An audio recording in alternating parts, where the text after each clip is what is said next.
ओम शम शनिश्चराय नमः। स्वागत है आपका हमारे चैनल पर। आज के इस वीडियो में हम आपको सुनाएंगे शनिवार व्रत की कथा। इसके साथ ही सुनाएंगे शनि देव के न्याय की एक ऐसी कथा जिसमें उन्होंने दशा आने पर अपने गुरु को भी नहीं बख्शा था। शनि देव की नज़र में चाहे एक साधारण प्राणी हो या कोई देवता हो, दानव हो, जब उनकी दशा या महादशा या साढ़े साती आती है तो शनिदेव सभी के साथ एक समान व्यवहार करते हैं। और आज की कथा में हम यही जानेंगे। अगर आपने अभी तक चैनल को सब्सक्राइब नहीं किया है तो हमारे चैनल पर सभी प्रकार की व्रत कथाएं सुनाई जाती हैं। सभी व्रत कथाएं सुनने के लिए और हमसे जुड़े रहने के लिए हमारे चैनल को सब्सक्राइब अवश्य कर लीजिए।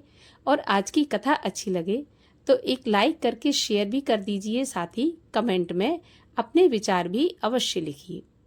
तो चलिए अब सुनते हैं शनि देव की न्यायप्रियता की एक रोचक कथा। एक समय की बात है, एक दिन शनि देव अपने गुरु के पास गए और कहा कि मैं आपके चंद्रमा के ऊपर से गुजरने वाला हूँ।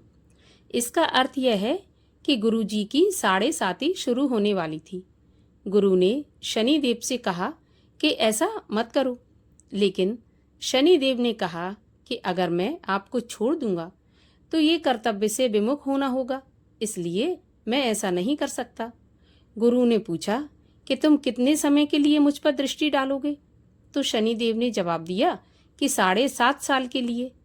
तो गुरु जी शनि देव से नाराज हो गए। तब शनि देव ने कहा कि ठीक है, मैं आप पर सिर्फ 7 महीने के लिए ही दृष्टि डालूंगा। लेकिन गुरुजी फिर भी तैयार नहीं हुए। शनि देव अपने गुरु को नाराज नहीं करना चाहते थे, तो बोले कि 7 दिन दृष्टि की अनुमति आप मुझे दे दें। लेकिन गुरुजी फिर भी नहीं माने। गुरु ने कहा कि शनि, तुम मुझ पर दृष्टि कभी मत डालना। ऐसा सुनते ही शनि देव ने कहा कि अगर मैं ऐसा करूंगा तो फिर मेरा कोई सम्मान नहीं करेगा, कोई भी धर्म का पालन नहीं करेगा, कोई मुझसे नहीं डरेगा। शनि देव ने अपने गुरु से कहा कि मैं केवल 7.5 पहर के लिए आपके चंद्र नक्षत्र में रहूंगा, यानी कि 22.5 घंटे तक। लेकिन गुरुजी ने कहा कि मैं तुम्हें सिर्फ 3.25 घंटे यानी कि 1.25 पहर की अनुमति दे सकता हूँ। शनिदेव इसके लिए तैयार हो गए। गुरु ने सोचा कि 1.25 पहर तो स्नान आदि में ही चला जाएगा, तो शनिदेव उन्हें परेशान नहीं कर पाएंगे। शनिदेव अपने गुरु के मन की बात को समझ चुके थे। उन्होंने सोचा कि चूंकि गुरु ने अपने मन में मुझे धोखा देने के बारे में सोचा है, तो अब मुझे ये बताना ही पड़ेगा कि मैं कितना निष्पक्ष हूँ। अब गुरुजी गंगा नदी में स्नान करके बाहर निकले तो एक तरबूज का व्यापारी, जो कि शनिदेव खुद ही बनकर आए थे, उन्हें मिले। व्यापारी ने गुरु को तरबूज काटकर बताया और कहा कि देखो कितने रसीले और मीठे हैं। उन्हें देखकर गुरुजी का मन तरबूज खाने को ललचाने लगा और गुरुजी ने तरबूज खरीद लिए और अपने झोले में डालकर निकल पड़े। गुरुजी जिस शहर की तरफ चल दिए थे, वहां के राजा और प्रधानमंत्री के बेटे शिकार के दौरान जंगल में खो गए थे। रात तक जब वो वापस नहीं आए तो राजा ने उनकी खोज के लिए सैनिकों को भेजा। इन सैनिकों ने गुरुजी को आते देखा, जिनके हाथ में झोला था। इस झोले में से लाल रंग का एक पदार्थ निकल रहा था। सैनिकों ने गुरुजी को रोका और झोला खोलकर देखा तो सब सन्न रह गए, क्योंकि गुरुजी के झोले में राजा और प्रधानमंत्री के बेटों के सिर थे और उनमें से रक्त बह रहा था। सैनिक गुरुजी को पकड़कर राजा के पास ले गए, जहां गुरुजी को मृत्युदंड की सजा सुना दी गई। अब गुरुजी समझ चुके कि शनि का प्रकोप झेल रहे हैं और अब कुछ ही समय बाकी है। अब सैनिक राजा के आदेश के बाद गुरुजी को लेकर उस स्थान पर पहुंचे जहां पर पहले से जल्लाद तैनात थे। जल्लादों ने जैसे ही गुरुजी को मारने की कोशिश की तो गुरु ने उन्हें लालच दिया और कुछ समय के बदले चांदी के सिक्के देने की बात कही। जल्लादों ने लालच में आकर गुरुजी की बात मान ली थोड़ी देर के बाद राजा के दरबार में उसके और प्रधानमंत्री के बेटे कुशलता के साथ पहुंच गए। सकुशल बच्चों को देख राजा गुरुजी का ध्यान आया और तुरंत मृत्युदंड को रुकवाकर सम्मान से उन्हें दरबार में लाने को सैनिकों से कहा गया। गुरुजी को सम्मान से दरबार में लाया गया, सम्मानित किया गया। चांदी की मुद्राएं दी गईं, जिनमें से कुछ गुरुजी ने जल्लादों को अपने वचन के अनुरूप दे दी। जब शनिदेव की दृष्टि पड़ने का समय समाप्त हो गया तो गुरुजी के सामने शनिदेव आए और पूछा कि आप कैसे हैं। तब गुरुजी ने कहा कि जब सिर्फ 4.25 घंटे में मैं मृत्यु शैया पर पहुंच सकता हूं, मुझ पर कलंक लग सकता है, तो फिर आम लोगों का क्या होगा जिन पर तुम 7.5 और ढैया लगाते हो। गुरुजी ने शनिदेव से वचन लिया कि इतना विचलित कभी किसी को नहीं करोगे। इस पर शनिदेव ने कहा कि मैं वचन देता हूँ कि अगर मेरी दशा और महादशा में किसी ने अहंकार नहीं किया तो मैं भी उसे परेशान नहीं करूँगा, लेकिन अगर किसी ने अहंकार दिखाया, अधर्म के रास्ते पर चला, तो फिर मैं उसे दंड अवश्य दूंगा। इस प्रकार शनिदेव ने अपने गुरु को वचन दिया और जब उनकी दशा महादशा आती है तो मनुष्य को अहंकार रहित होकर धर्म के मार्ग पर ही चलना चाहिए। शनिदेव कभी भी परेशान नहीं कर सकते। और आइए अब सुनते हैं शनिवार व्रत की कथा। एक बार की बात है, एक समय सूर्य, चंद्रमा, मंगल, बुध, बृहस्पति, शुक्र, शनि, राहु और केतु, इन सभी ग्रहों में आपस में झगड़ा हो गया कि हम सब में से बड़ा कौन है। सब अपने आप को बड़ा कहते थे। जब आपस में कोई निश्चय नहीं हो सका तो सबके सब आपस में झगड़ते हुए इंद्र के पास गए और कहने लगे कि आप तो सभी देवताओं के राजा हो, इसीलिए आप हमारा न्याय करके हमें ये बतलाइए कि हम 9 ग्रहों में से सबसे बड़ा कौन है। राजा इंद्र तो इनका प्रश्न सुनकर घबराई गए और कहने लगे कि मुझ में ऐसा सामर्थ्य नहीं है जो मैं किसी को बड़ा या छोटा बताऊं। मैं अपने मुख से कुछ नहीं कह सकता। हाँ, एक उपाय अवश्य बता सकता हूँ। इस समय आप पृथ्वी लोक पर जाइए, वहां पर राजा विक्रमादित्य सभी के दुखों का और समस्याओं का निवारण करते हैं, इसलिए तुम सब मिलकर उन्हीं के पास जाओ, वही तुम्हारे दुखों का निवारण करेंगे। ऐसा वचन सुनकर सभी ग्रह देवता चलकर भूलोक में राजा विक्रमादित्य की सभा में जाकर उपस्थित हुए और अपना प्रश्न राजा के सामने रखा। राजा उनकी बात सुनकर बड़ी चिंता में पड़ गए कि मैं अपने मुख से किसको बड़ा और किसको छोटा बताऊं। जिसको छोटा बताऊंगा वही क्रोध करेगा, परंतु उनका झगड़ा निपटाने के लिए उन्होंने एक उपाय सोचा। उन्होंने सोना, चांदी, कांसा, पीतल, शीशा, रांगा, जस्ता, अभ्रक और लोहा, इन 9 धातुओं के 9 आसन बनवाए। सब आसनों को क्रम से, जैसे कि सोना सबसे पहले और लोहा सबसे आखिरी में बिछाया गया। और राजा ने सभी ग्रहों से कहा कि आप सब अपने अपने आसन पर विराजमान हो जाइए। जिसका आसन सबसे आगे वह सबसे बड़े और जिसका आसन सबसे पीछे वह सबसे छोटा जानिए। अब क्योंकि लोहा सबसे पीछे था और वह शनिदेव का आसन था, इसलिए शनिदेव समझ गए कि राजा ने मुझको सबसे छोटा बना दिया। इस पर शनिदेव को बड़ा क्रोध आया और शनिदेव ने राजा से कहा कि राजा, शायद तू मेरे पराक्रम को जानता नहीं है। सूर्य एक राशि पर 1 महीना रहते हैं, चंद्रमा 2.25 दिन, मंगल 1.5 महीना, बृहस्पति 13 महीने, बुध और शुक्र 1 महीने, परंतु मैं एक राशि पर 2.5 अथवा 7.5 साल तक रहता हूँ। बड़े बड़े देवताओं को भी मैंने भीषण दुख दिया है। राजन सुनो, जब राम जी को 7.5 आई तो उन्हें वनवास हो गया, और जब रावण पर आई तो राम और लक्ष्मण ने सेना लेकर लंका पर चढ़ाई कर दी और रावण के कुल का नाश कर दिया। अब राजा तुम सावधान रहना। तो राजा कहने लगा कि जो कुछ भाग्य में होगा देखा जाएगा। उसके बाद सभी ग्रह तो प्रसन्नता के साथ वहां से चले गए, परंतु शनिदेव बड़े क्रोध के साथ वहां से पधारे। कुछ काल व्यतीत हो जाने पर जब राजा को 7.5 की दशा आई तो शनिदेव घोड़ों के सौदागर बनकर अनेक सुंदर घोड़ों के साथ राजा की राजधानी में आए। जब राजा ने सौदागर के आने की खबर सुनी तो अपने अश्वपाल को अच्छे अच्छे घोड़े खरीदने की आज्ञा दी। अश्वपाल ऐसी अच्छी नस्ल के घोड़े देखकर और उनका मूल्य सुनकर चकित हो गया और तुरंत ही उसने राजा विक्रमादित्य को सूचना दी। राजा उन घोड़ों को देखकर उनमें से एक अच्छा सा घोड़ा चुनकर सवारी के लिए चढ़ा। राजा के घोड़े की पीठ पर चढ़ते ही वह घोड़ा जोर से भागा। घोड़ा बहुत दूर बड़े जंगल में जाकर राजा को छोड़कर वहां पर गायब हो गया। इसके बाद राजा अकेला जंगल में भटकता फिरता रहा। कुछ देर के पश्चात राजा को भूख लगी। राजा ने भूख और प्यास से दुखी होकर भटकते भटकते एक ग्वाले को देखा। ग्वाले ने राजा को प्यास से व्याकुल देखकर पानी पिलाया।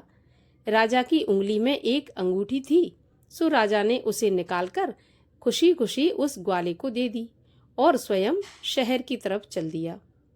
राजा शहर में पहुंचकर एक सेठ की दुकान पर जाकर बैठ गया और अपने आप को उज्जैन का रहने वाला और अपना नाम बीका बता दिया। सेठ ने उसको कुलीन मनुष्य समझकर जल इत्यादि पिलाया। भाग्यवश उस दिन सेठ की दुकान पर बिक्री बहुत अच्छी हो गई। तब सेठ उसको भाग्यवान पुरुष समझकर भोजन कराने के लिए अपने साथ ले आया। भोजन करते समय राजा ने आश्चर्य की एक बात देखी कि खूंटी पर एक हार लटक रहा है और वह खूंटी उस हार को निगल रही है। भोजन के पश्चात कमरे में आने पर जब सेठ को कमरे में हार नहीं मिला तो सबने यही सोचा कि बीका के सिवा यहाँ कोई आया तो है नहीं, तो हार भी बीका ने ही चुराया है। परंतु जब बीका से पूछा गया तो उसने साफ मना कर दिया कि मैंने हार नहीं चुराया। इस पर 5-7 लोग आदमी इकट्ठे होकर उसको फौजदार के पास लाए। फौजदार ने उसको राजा के सामने प्रस्तुत किया और कहा कि यह आदमी भला तो प्रतीत होता है, चोर मालूम तो नहीं होता, परंतु सेठ का ये कहना है कि इसके सिवाय घर पर कोई नहीं आया, तो अवश्य ही चोरी इसी ने की है। तब राजा ने आज्ञा दी कि इसके हाथ पैर काटकर इसको चौरंगिया किया जाए। राजा की आज्ञा का तुरंत पालन किया गया और बीका के हाथ पैर काट दिए गए। इस प्रकार कुछ काल व्यतीत होने पर एक तेली उसको अपने घर ले आया और कोलू पर उसको बिठा दिया। बीका उस पर बैठा हुआ जुबान से बैल हाँकता रहा। शनि की दशा समाप्त हो गई और एक रात को वर्षा ऋतु के समय वह मल्हार राग गाने लगा। उसका गाना सुनकर उस शहर के राजा की कन्या उस राग पर मोहित हो गई और दासी को खबर लेने के लिए भेजा कि देखकर आओ ये शहर में कौन गा रहा है। दासी सारे शहर में फिरती फिरती क्या देखती है कि तेली के घर में एक चौरंगिया राग गा रहा है। दासी ने महल में आकर राजकुमारी को सारा वृत्तांत सुना दिया। बस उसी क्षण राजकुमारी ने अपने मन में यह प्रण कर लिया कि चाहे कुछ भी हो जाए, विवाह तो मैं इसी चौरंगिया के साथ ही करूंगी। प्रातःकाल होते ही जब दासी ने राजकुमारी को जगाना चाहा तो राजकुमारी तो अनशन व्रत लेकर पड़ी रही। तब दासी ने रानी के पास जाकर राजकुमारी के ना उठने का सारा वृत्तांत कहा। रानी ने तुरंत ही वहां पर आकर राजकुमारी को जगाया और उसके दुख का कारण पूछा। तो राजकुमारी ने कहा, माताजी, मैंने ये प्रण कर लिया है कि तेली के घर में जो चौरंगिया है उसी के साथ विवाह करूंगी। माता ने कहा कि ये कैसी बात कर रही हो, तुम्हारा विवाह तो किसी देश के राजा के साथ किया जाएगा। कन्या बोली, माताजी, मैं विवाह उसी के साथ करूंगी, चाहे कुछ भी हो जाए, मैं अपना प्रण नहीं तोड़ूंगी। तो माता ने चिंतित होकर यह बात राजा को बताई। जब महाराज ने भी आकर यह समझाया कि मैं अभी देश देशांतर में अपने दूत भेजकर सुयोग्य, रूपवान एवं बड़े से बड़े गुणी राजकुमार के साथ तुम्हारा विवाह करूंगा।